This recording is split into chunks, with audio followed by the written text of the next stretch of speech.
चौकशीसाठी स्वतःहून पुढे न येणे म्हणजेच त्या दोषी.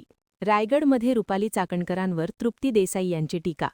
रायगड जिल्ह्यातून मोठी राजकीय प्रतिक्रिया समोर आली आहे. भूमाता ब्रिगेडच्या संस्थापक अध्यक्षा तृप्ती देसाई यांनी रुपाली चाकणकर यांच्यावर गंभीर आरोप केले आहेत. तृप्ती देसाई यांनी म्हटले आहे की रुपाली चाकणकर या विशेष तपास पथकाला टाळाटाळ करत आहेत. तसेच चौकशीसाठी स्वतःहून पुढे न येणे म्हणजेच त्या दोषी असल्याचेच सूचित करत असल्याचा आरोप त्यांनी केला. या वक्तव्यानंतर राजकीय वर्तुळात चर्चेला उधाण आले असून या प्रकरणाकडे सर्वांचे लक्ष लागले आहे. पाहूया तृप्ती देसाई काय सांगतात. रुपाली चाकणकरांना SITने समन्स पाठवल्यानंतर त्यांनी जी तारीख दिली आहे त्या तारखेला हजर होणं हे सगळ्यात महत्त्वाचं आहे. परंतु आता रुपाली चाकणकरांकडनं जी कारणं देण्यात येत आहेत म्हणजे त्या या चौकशीसाठी टाळाटाळ करत आहेत. खरं तर त्या निर्दोष असतील तर त्यांनी तिथं जावं, जबाब द्यावा.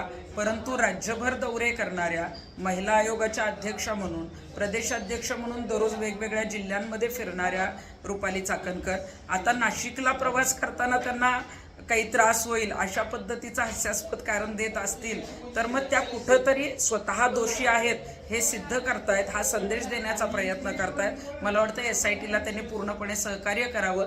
जे खरं आहे ते समोर येणार आहे आणि ते सत्य समोर लवकर यावं यासाठी रुपाली चाकणकरांनी SITकडे चौकशीला जाणं गरजेचं आहे.